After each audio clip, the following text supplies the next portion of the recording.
அனைவருக்கும் வணக்கம். இந்த நாளில் விசேஷமாக ஒரே ஒரு வார்த்தை மட்டும் சொல்லணும்னு ஆசைப்படுறேன். 2001ஆம் ஆண்டு நான் பூனேல படித்து கொண்டு இருக்கும்போது, டாக்டர் விஷா மங்கள்வாடின்னு சொல்லி ஒருத்தரை நான் சந்தித்தேன். அதாவது அவர் ஒரு நல்ல ரைட்டர். அவரை நான் சந்தித்தேன். அப்போ அவர் ஒரு ஸ்டேட்மெண்ட் விட்டார். If the conversion is banned in India or anywhere in the world, the civil war is inevitable அப்படின்னு சொல்லி ஒரு வார்த்தையை சொன்னார். ஸோ அந்த வார்த்தைக்கு அன்றைக்கு எனக்கு சரியான அர்த்தம் புரியாவிட்டாலும் காலப்போக்கில் அது உண்மை, அவர் சொல்கிற வார்த்தை வந்து உண்மையான வார்த்தை அப்படிங்கிறது எனக்கு புரிந்தது. சமீபமாக இப்போது 2025 ஜனவரி அண்ட் பிப்ரவரி இந்த 2 மாதத்திற்குள்ளாக நடந்த சம்பவங்கள் என்ன அப்படின்னா, 12 வருடங்களுக்கு ஒரு முறை வரக்கூடிய மகா கும்பமேளான்னு சொல்லி ஒரு பெரிய ஃபெஸ்டிவல். அந்த ஒரு என்ன சொல்ல ஒரு ரிலீஜியஸ் ஃபெஸ்டிவல் மாதிரி. ஸோ அதில் அலகாபாத் என்று அழைக்கப்பட்ட இன்றைக்கு வந்து பிரயாகராஜ் என்று அழைக்கப்படக்கூடிய ஒரு இடத்துல தான் வைத்து நடக்கிறது. கிட்டத்தட்ட 40 கோடிக்கு மேலே மக்கள் வந்து அங்கே வருவாங்க போவாங்க அப்படின்னு சொல்லி ஒரு கருத்து கணிப்பு. ஸோ இதை பற்றி அதிகமாக நான் பின்னாடி கூட பேசுகிறேன். பட் நடந்தது என்ன அப்படின்னா, ஸோ உலகத்தின் பல பாகங்களிலிருந்து, ஈவன் இந்தியாவிலேருந்தே பல பாகங்களிலிருந்து இந்துக்கள் வந்து அந்த இடத்துக்கு வருவாங்க. வந்து ஒரு புனித நீராடல் ஒன்று இருக்கிறது. ஸோ அந்த பர்டிகுலர் கிட்டத்தட்ட ஒரு 40 நாள் நடந்தாலும் ஒரு 5 முறை வந்து அந்த புனித நீராடல் நடக்கும். அந்த புனித நீராடலில் நீராடினா அவங்களுடைய நம்பிக்கை என்னென்னா, நம்ம இப்போ நேரடியாக பரலோகத்துக்கு போகலாம், அல்லது ஒரு புண்ணியம் கிடைக்கும், நம்மளுடைய வாழ்நாள் வந்து நீடிக்கும் அப்படின்னு சொல்லி பல காரியங்கள் வைத்திருக்கிறார்கள். அதற்காக வருகிறார்கள். இப்போ வந்து அதை பற்றி நமக்கு பிரச்சனை கிடையாது. பிரச்சனை என்னென்னா, இத்தனை பேர் ஒரு இடத்துக்கு வருகிறார்கள் என்றால் அதற்கான போக்குவரத்து, அதற்கான கட்டமைப்பு, அதற்கான என்ன சொல்ல இந்த காலை கடன் நடக்கிறது, இந்த மாதிரி நிறைய காரியங்களை வந்து தீர்மானிக்க வேண்டிய கட்டாயத்தில் இருக்கிறோம். நடந்தது என்ன அப்படின்னா, இது முடிச்சுட்டு வருகிற மக்கள் மறுபடியும் தங்களுடைய இடங்களுக்கு போக முடியாமல், போக்குவரத்து அதாவது ட்ரெயின் வந்து அவங்களால அதாவது ப்ரொவைட் பண்ண முடியாமல் ஒரு பெரிய சிக்கல் வருது. அதாவது மொத்தம் ஒரே நேரத்தில் அவ்வளோ பேர் ஒரு இடத்துக்கு வந்துடுறாங்க. வந்துட்டு தங்களுடைய இடத்துக்கு போகணுன்னு பார்க்குறாங்க. சரியான ரிசர்வேஷன் கிடையாது, ட்ரெயினும் பற்றாக்குறை, பேசஞ்சர்ஸ் வந்து ஒரு அளவுக்கு அதிகமாக ஆகிட்டாங்க, நார்மலாக இல்லாமல் ஜாஸ்தி ஆகிட்டாங்க. ஸோ இப்படிப்பட்ட சூழலில் என்ன நடக்குது அப்படின்னா, பேசஞ்சர் பயணிகளாக வந்தவர்கள் ஏற்கனவே 3 மாதத்திற்கு முன்பாக ரிசர்வேஷன் பண்ணி அதில் இருக்கக்கூடிய மக்களை, விசேஷமாக ஏசி கோச்சு மற்ற இடங்கள்லாம் அந்த கோச்சஸ் வந்து உடைச்சி உள்ளே போகணும் அப்படின்னு சொல்லி பார்க்குறாங்க. அவங்களுடைய அந்த கோபத்தை, தங்களுடைய வெறியை வந்து அந்த அந்த பொருளில் வந்து சேதத்தை உண்டு பண்ணணும் அப்படின்னு சொல்லி பார்க்குறாங்க.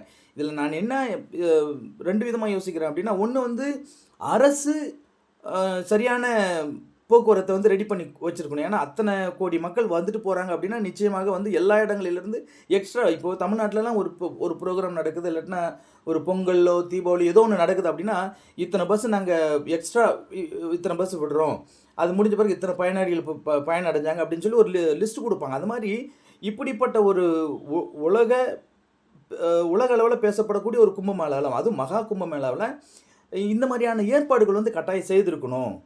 அப்படி செய்யாத அரசை தான் வந்து இவங்க கேள்வி கேட்கணும். என்னப்பா நீ இவ்வளோ இந்த மாதிரிலாம் இருக்குது, நீ ட்ரெயின் நிறைய அரேஞ்ச் பண்ணியிருக்கணுமே அப்படின்னு சொல்லி பண்ணியிருக்கணும். 1. 2வது, இத்தனை பேரும் வந்து டிக்கெட் எடுத்து வந்தாங்களா அப்படிங்கிறது நமக்கு தெரியாது. ஸோ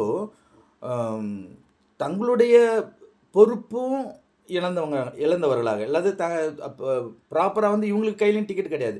ஏன்னா கும்பமேளாவுக்கு போகிறோம், ஸோ கும்பமேளாவுக்கு போனாக்க யாரும் டிக்கெட் போய் எடுக்க வேணாங்கிற மாதிரி போயிட்டு வராங்க.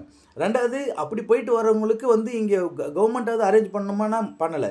இப்போ என்ன ஆகுதுன்னா, இது ஒரு பயணியாக இருக்கிறவர்கள் பொறுப்பில் அதிகாரிகள் மேலே தங்களுடைய கோரிக்கைகளை வைக்காமல், கோபத்தை காட்டாமல், சக பயணிகளோடு அவங்க தர்க்கம் பண்ணுறாங்க, அவங்கள அடிக்கிறாங்க, பல கல் எறிகிறாங்க, தண்ணியை உள்ளே ஊற்றுறாங்க, இதை குச்சி வச்சு குத்துறாங்க. ஸோ இப்படி நடக்குது. இது என்ன ஆகும், ரிசர்வ் பண்ணி வரவங்களுக்கு இவங்க மேலே எரிச்சல் வரும், இவங்களுக்கு அவங்க மேலே எரிச்சல் வரும். ஸோ இதுதான் வந்து சிவில் வார் அப்படின்னு சொல்லி உள்ளுக்குள்ளே மக்களுக்குள்ளாக, அதாவது மக்கள் வந்து யார்கிட்ட கேள்வி கேட்டு யாருக்கிட்ட தங்களுடைய கோரிக்கை வைக்கணும் அங்கே வைக்காமல் மக்களுக்குள்ளாக அடித்துக் கொள்வது, இதை வந்து சிவில் வார்ன்னு சொல்லி, இதுதான் சிவில் வார். ஸோ இது அன்றைக்கு அவர் என்ன சொன்னார்னா, ஒரு மனிதன் தன்னுடைய மன அளவில் சிந்திக்க தவறிவிட்டானே ஆனால் நிச்சயமாக சிவில் வார் வந்து கட்டாயம் வந்துடும். ஏன்னா ஒரு மனுஷன் இன்னொரு மனுஷனுடைய சூழ்நிலையை புரிஞ்சிக்கல, இப்போ எனக்கு ஒரு பிரச்சனை ஆயிட்டு, இந்த பிரச்சனைக்கு நான் வந்து யார அணுகணும்? எனக்கு அதிகாரியாகவோ இல்லாட்டினா அரசுல யார் இருக்காங்களோ அங்க தான் போணும். அத விட்டுட்டு என்னுடைய காரியத்த இவன் தான் எடுத்துட்டான் அப்படின்னு சொல்லிட்டு, அவனை நான் அம் அம் எதிர்ப்பதோ அல்லது அவனை அடிக்கிறதோ, துன்புறுத்துவதோ வந்து உண்மையிலே அது வந்து சிவில் வாருக்கு நேராக நிச்சயமாக கொண்டு போகும். ஈவன் அந்த இதில நான் பார்த்தேன், சில மக்கள்லாம் போயிட்டு இன்ஜின்ல போய் ஏறியிருக்கிறாங்க. இன்ஜின்ல ஏறி இன்ஜின்ல இருக்கக்கூடிய டிரைவர் சார் வெளியே போப்பா அப்படின்னு சொல்லிட்டு இவங்க ஏறி உட்காந்துட்டு என்னடா ட்ரெயின் உள்ளார போகாமையே இருக்குது அப்படின்னு சொல்லி பார்க்குறாங்க. எப்படி போகும்? டிரைவரே கீழே இறக்கி விட்டாங்க. இவங்க ஏறி உட்காந்துருக்குறாங்க. எப்படி அது போகும்? ஸோ அந்த அந்த ஒரு அடிப்படை அறிவு கூட இல்லாத மாதிரி மக்கள் போய் கொண்டு இருக்கிறார்கள்.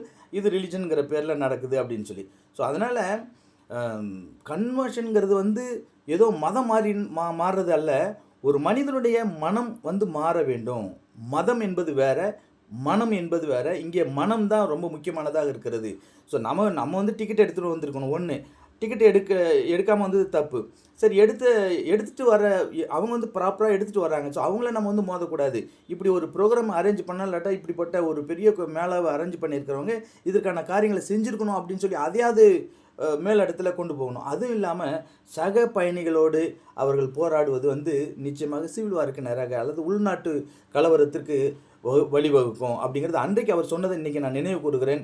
நிச்சயமாக if the conversion is banned, ஒருவேளை மனம் திரும்புதலோ அல்லது மனம் திரும்புதலை வந்து நம்ம தடுத்தோம் அப்படின்னா நிச்சயமாக அது உள்நாட்டு கலவரத்துக்கு நேராக நம்ம வழிவகுக்கும். அதனால் மனமாற்றம் நிச்சயம் ஒவ்வொரு இந்திய குடிமகனுக்கும் அவசியம் என்று சொல்லி என்னுடைய உரை நான் முடிக்கிறேன். Thank you so much.